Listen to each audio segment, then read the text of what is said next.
Good morning and welcome to your daily morning horoscope for Wednesday, 17th June 2026, Aries. You were once a creature of reason. For now, everything has to have an explanation, a reason to exist. You never missed a chance to share your viewpoint, then all of a sudden silence. Perhaps you needed to get some perspective, not necessarily on the things that you know, but on how to express that knowledge. Now new words have come into your life, and your ideas are more modest and very feasible. Taurus, how about changing roles today? Is it true that this isn't an ideal day for you? You prefer taking action rather than talking about grandiose ideas that go anywhere. Yet today may be actually one that brings discussion in depth. The stars' alignment is bringing out this outside of you, so take advantage of the energy. Other people will be grateful since they've been waiting a long time for this day. Gemini, scientists are sometimes pretty strange. They can be so engrossed in reality that they seem almost absent from it, as if they float above the earth. That's a bit of how things work. You like to explain the world in your own special way, and the way you see it is not necessarily the way it really is. That's your secret. You know that no one else can see the world the way you do. Cancer, as the real Cancer that you aren't in the habit of talking without saying anything constructive. Sometimes people are accusing you of having nothing to say when you're just being patient. They say that you're ignorant. When you're demonstrating your tolerance, they say you're indifferent. Today, it's time for those people to learn the real truth about you and understand just how much you have to say about the world. Leo, the people around you would really appreciate it if you slow down and relax a little. You always seem to be running around so much, in fact, that you've been neglecting the people close to you, especially your family. They really need you now. They have issues to discuss with you. They need to feel the comfort of your arms. Your arms need to open up to them first. Virgo, you did the right thing to put off these important decisions and not give in to the pressure.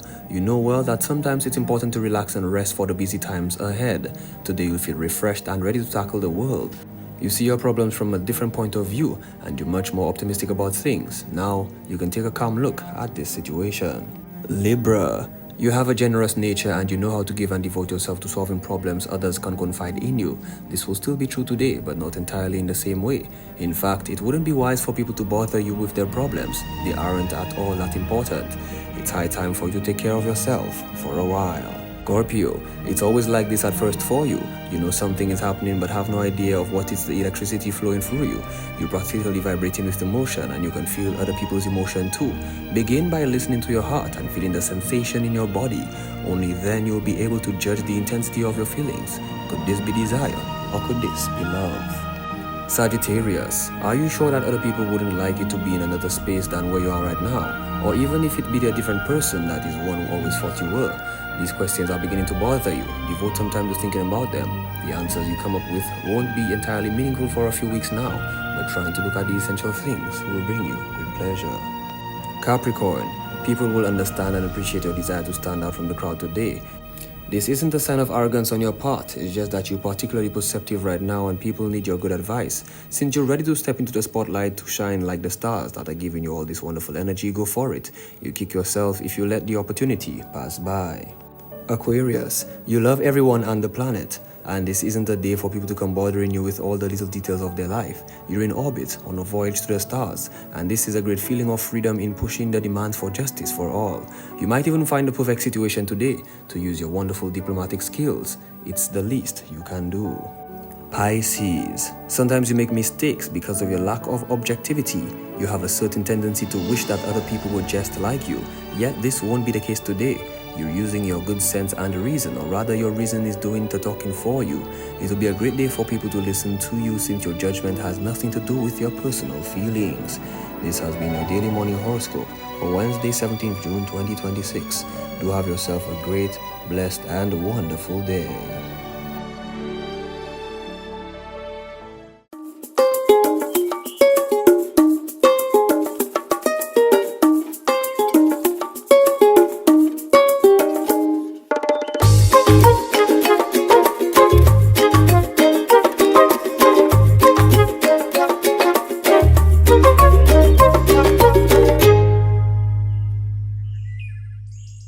Morning, guys. Oh my goodness, it's Wednesday already. Boy, the week has just on its own timing. So you know what that says to me? You see, when you wake up in the morning, your little two eyes bulge and you realize, okay, I'm here. I've been given another opportunity. Make the most of it because trust me, the time flying. Good morning and welcome to the morning show. My name is Marine. You know the drill, of course. We need to find out what's happening with our news department. We'll be back. Good morning. Time now for the news. My name is Timothy Polio. St. Lucia secured what its stakeholders are describing as a transformative partnership that could reshape both sports development and tourism on the island. The St. Lucia Tourism Authority on Tuesday unveiled a landmark agreement with Arsenal Football Club, creating a pathway for local football talent while positioning St. Lucia as a premier sports tourism destination. The partnership includes dedicated content production featuring Arsenal's first-team players, women's team players, club legends, influencers, and St. Lucian experiences, creating authentic destination storytelling that resonates with global audiences. St. Lucia will benefit from bespoke content campaigns. The 5-year partnership, which runs from 2026 to 2031, will leverage St. Lucia as a football training hub and create international opportunities for athletes. Stakeholders have welcomed the initiative, saying it demonstrates a commitment to sustainable development and building a lasting legacy for sports and tourism. As St. Lucia braces for what could be an intense dry season, Prime Minister Philip J. Pierre is sounding the alarm over the island's shrinking water supply. The situation in Wasco is twofold. One, right now we are in a drought situation, and it is predicted that the drought will get worse in the coming year. Right? You aware that? Not my fault, right? The drought is getting worse. All the water sources are drying up. I mean, so you saw from the water resource management people that they can't even pump water from many other resources because they are dry. Rain is not falling. I encourage people, even in this drought season, to try to get their rainwater harvesting in place. With rivers and other natural sources already showing signs of stress and forecasts pointing to worsening drought conditions, the government is urging residents to rethink how they use and store water, while unveiling plans to tackle deep-rooted problems at Wasco that have plagued the country for years. 30 St. Lucians are returning home with more than degrees. They are bringing proof that opportunity can change lives. Their graduation from Monroe University in New York is being hailed as a testament to the value of scholarships and international partnerships as government moves to expand educational pathways and create new opportunities in sports science and postgraduate studies. The education fraternity to engage in the commencement graduation, Monroe University up in New York Radio Music Hall. 30 St. Lucians graduated in this year's cohort. Very proud of that number, one of the highest numbers in the region. Of course, you'd have to compare that with Jamaica and Trinidad, but certainly 30 persons from St. Lucia who were awarded with degrees and masters at that ceremony. Monroe is now a university, and in our meetings in New York, we had conversation about PhD programs being offered to St. Lucians, and so the discussion certainly continues in that regard for our individuals who have gone on to have their bite at a first-generation scholarship and then on to a master's degree program. The visit to Monroe University also opened the door for discussions on sports development. The visit to Monroe University also opened the door for discussions on sports development. Minister Academey revealed that conversations have begun on establishing a sports science program and a dedicated sports science facility in St. Lucia, initiatives aimed at bringing a more scientific and data-driven approach to athlete development and performance. Finally, from us this morning, St. Lucia has recorded a significant public health milestone after a nationwide survey found no cases of bilharzia among primary school children tested across the island. The announcement was made by Dr. Michelle François, who said the Ministry of Health, Wellness and Nutrition conducted the survey between April 29th and May the 16th of last year among children aged 8 to 11 years in primary schools throughout the country. Students were randomly selected to participate in the survey, which involved a simple finger prick blood test administered by trained health professionals. According to the ministry, all samples collected during the exercise tested negative for the disease.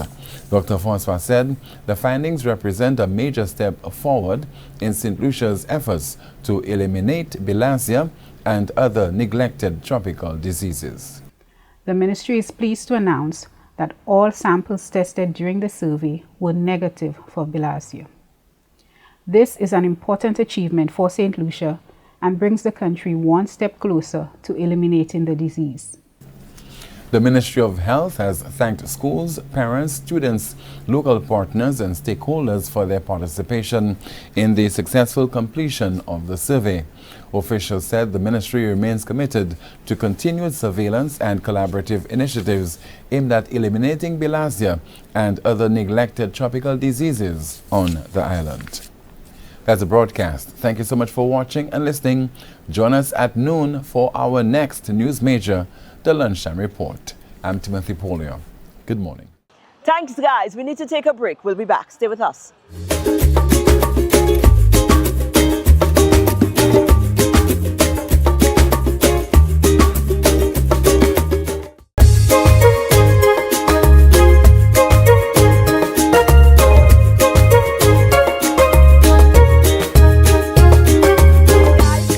We had a wonderful talk with a wonderful St. Lucian. Again, let me tell you something, I just feel proud sometimes. Well, all right, let me not take too much credit now.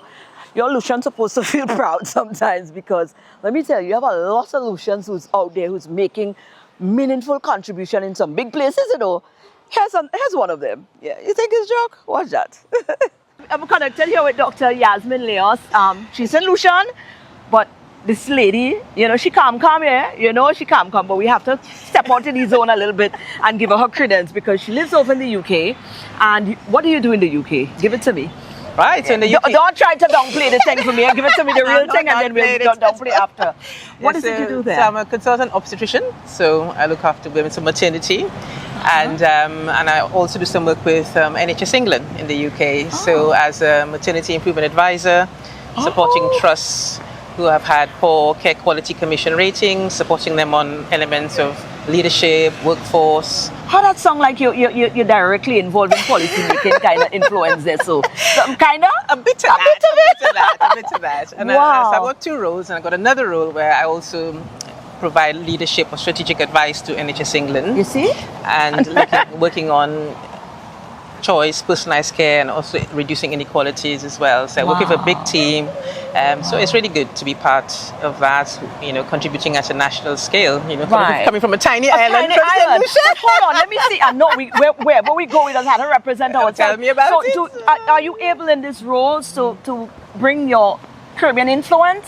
Yeah, so that's the idea. That's the idea, because especially coming from, you know, I'm black and I'm from the Caribbean, and a lot of the inequalities we see sometimes around staff, minoritized individuals, and looking after staff in the UK, and then thinking about how that impacts on women and their own health, especially black women and brown women, because you know what the statistics say around, you know, how does all of that align with you on a personal level? On a personal level, it's really a privilege, I think, to work in that space, to be in that space. I always remember who I am, where I come from, and as you can see, I still have my accent. I still have my accent. You can't run from this, you're mad man. Can't run from it at all. So people say, you've been in the UK? I've been there since 2000. Right, 2000. I still represent myself. Absolutely. So I think whatever I do, I always have to think about how does that apply, you know, to Caribbean, and you know what lessons can we learn, you know, from England, from maternity healthcare system there, how that can be translated to Caribbean and to St. Lucia. Right. Which is why it's so important to be part of this, this Caribbean Global Awards team. But it's just by accident I met Michaeline Holder-March, who's Dr. Michaeline Holder-March, who's the sole founder. I was doing my maternity improvement advisor role in one of the hospital trusts in London. There you go. And she was doing a governance role. Met her, we clicked. She took my number, took her number, WhatsApp, and there you are. Absolutely. You know, I said I have to be part of this. Absolutely. And you know, so I've been a judge at the Caribbean Global health awards, and it's really, it's a global brand. And so many people, I'm also inspired because I'm thinking, being a judge, you think, wow, so much talent nationally. Caribbeans, we are everywhere. Absolutely. You know, and Absolutely. when you're reading these CVs, I'm thinking, my God, you know, I'm thinking, totally, yes. And then when I knew they were hosting in St. Lucia, I thought, wow, I'm definitely have to be here because I'm so proud. You know, it's an extension, and the brand is just, you know, it's just getting bigger and bigger, and really trying to support. And I think the youth are really where it's at. Absolutely. Really trying to provide a direction. You think of when we were growing up playing, they were not, you know, marbles, and you know, I know. we've got AI now. Was beautiful, I know. It's beautiful, but we didn't turn out too badly. No, right? we are thinking we served our purpose then. But you know, globally, and you know, the environment has been shifting a lot in terms of, there's a lot of crazy things happening out there now. I mean, especially in the advent of all of the social media. Sometimes the wrong things get to us and they overload us. The realities of what we're dealing with sometimes don't even get to us because we are at the expense of some people who just want to create sensationalization, and we're missing the real point and the real picture. Had you ever felt as a woman from a small island woman, from a small island woman, from a small island, I said that deliberately, have you ever felt in the space that you've had to operate and make contribution, have you ever felt that you know, you probably there were certain people that think you shouldn't be there, or have you ever faced this sort of thing? Without a doubt. I mean, I'd be lying if I say I didn't face it. I think when you leave the Caribbean and you go to the UK, you're just busy getting on doing your work. You don't really think about elements of how you're being treated or whether elements of racism, etc. But you do feel it, especially as you start, you know, getting into these national roles. You do think, I'm the only black female there. You know, you feel that the whole imposter complex sometimes. I've had to go, you know, on a leadership course even just to build that confidence. And even though, so it's always practice, evolution. You go into pockets where you feel, pumping yourself up to go into a meeting to speak, but you have to do it because I think it's not a matter of just having a seat at the table. Right. Eventually, what gets you to get to that point? Okay, I'm doing this. I'm here. You guys gonna have to accept this, whether you like it or not. Exactly. And I think that's what you have to remember at the end of the day. To think, you know, my voice is important. Coming from this small island, coming from a Caribbean island, thinking about black people overall. So you do represent wider than just being from an island. So I think we have to remember we're unique, and we, you know, and I have to think my voice matters. You know, and I'm always here to learn and, you know, evolve from everybody else. But I think certainly in matters of healthcare, looking at that joint working, thinking of the global cause, trying to improve healthcare and services, you know, in maternal health in particular, is really important that we have to work together and recognize that we black people, we are important too. We're important and too. Caribbean is that. And Caribbean, flying that flag.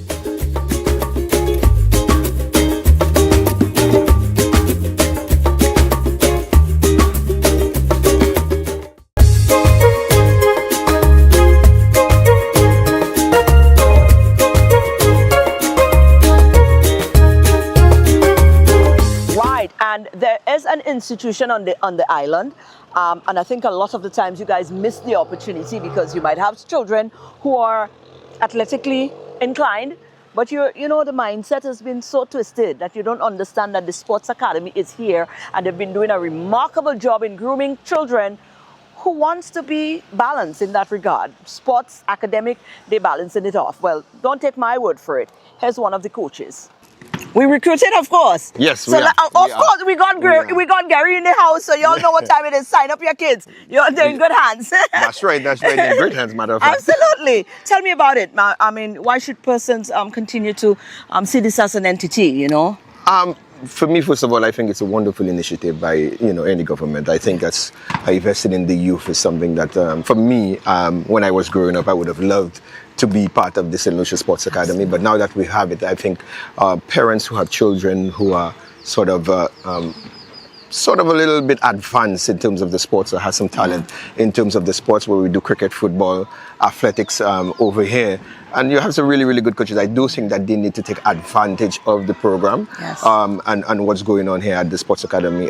It's the only one like that in the region. And I think they should take advantage of it. Just come in here. And we've seen, I mean, I would say we're not solely in the teething stages. We've now moved on from that.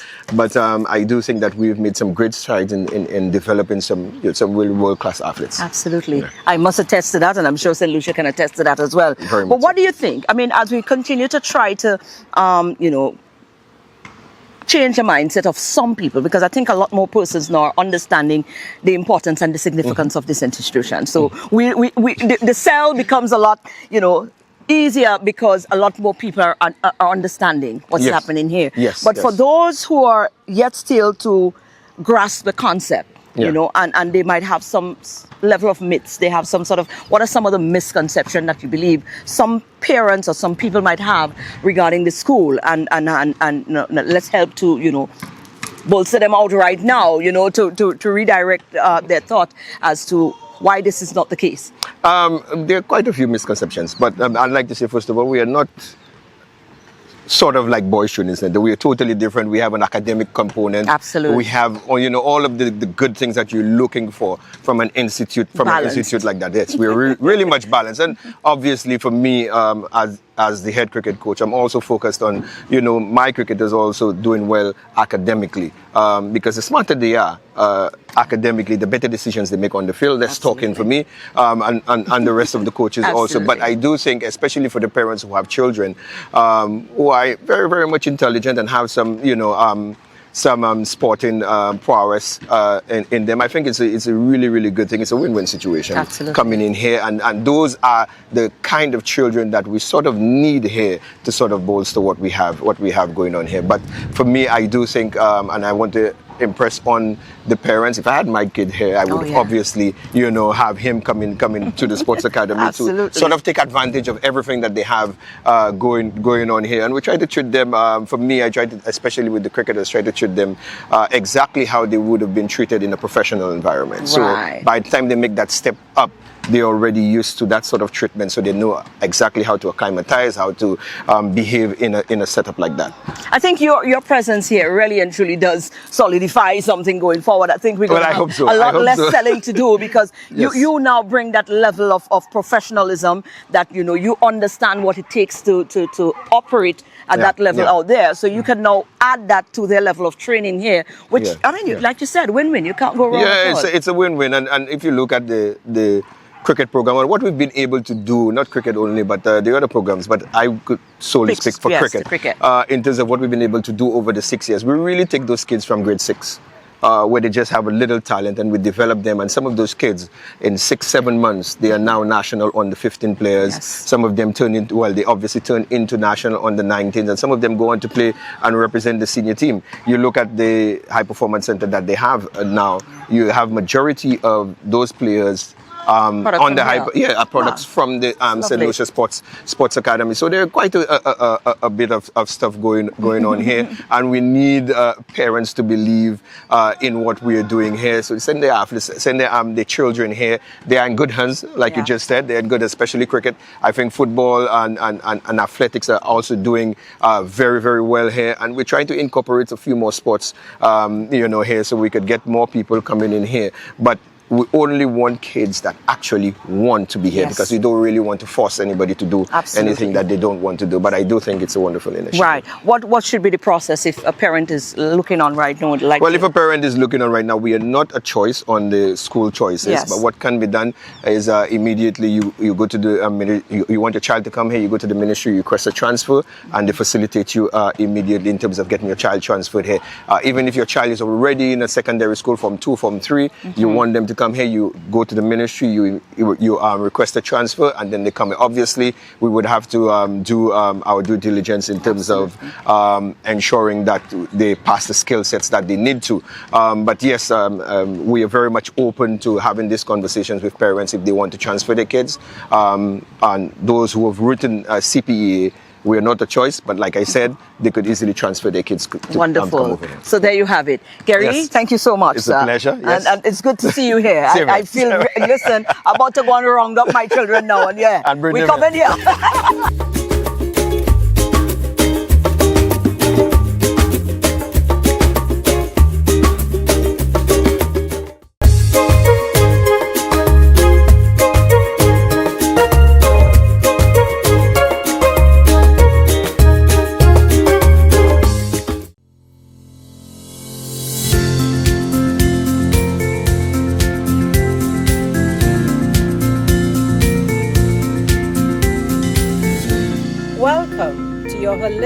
Path to Wellness with Dr. Tanya Bobran. We live in a world where our true value is often measured in dollars and cents. But I believe that our true worth is measured in how we use our purpose, our passion, and our power to serve the world. Self-worth is one of the foundations of the More Joy method of soul joy. Because when you know your worth, you show up for yourself differently. I've seen so many people, especially women, tie their value to how much they earn, how much they do for others, how much they achieve on paper. But here's the truth. You are more valuable the day you were born, before you had a title, before you had a job, or before you opened a bank account. When you measure your worth by your purpose, you focus on why you are here and the unique light that you bring into the world. And every single one of us has this special light that we are born with. When you measure your worth by your passion, you fuel yourself with what really lights you up, not just what pays the bills. And when you measure your worth by the power you have, you remember that you have the ability to choose, to create, and to change your life. And that is when you start setting boundaries, when you start prioritizing your health, when you start making decisions from a place of love and not fear. I want you to remember something. Your worth isn't something you earn. It's something you own. So I'd love for you to live from your purpose, live from your passion and your power, and watch how your joy, your health, and your life will be transformed. Well, there you go. That's our show for this awesome Wednesday. As we send you off today, here's a fact. Some people might feel a little kind of way this morning, but it is a fact. You know what? Age does not mean wisdom. Some people simply get older, not really wise, not wiser, and it's a fact. So enjoy your day and just think about it. So sometimes, not every time, because it's an older person, you must take advice. Advice is supposed to come from any and anybody, all right? Age does not mean wisdom. Some people get older, not necessarily wiser. Enjoy your Wednesday. We'll be back again tomorrow. We're looking forward to you. Join us. Let's do it tomorrow.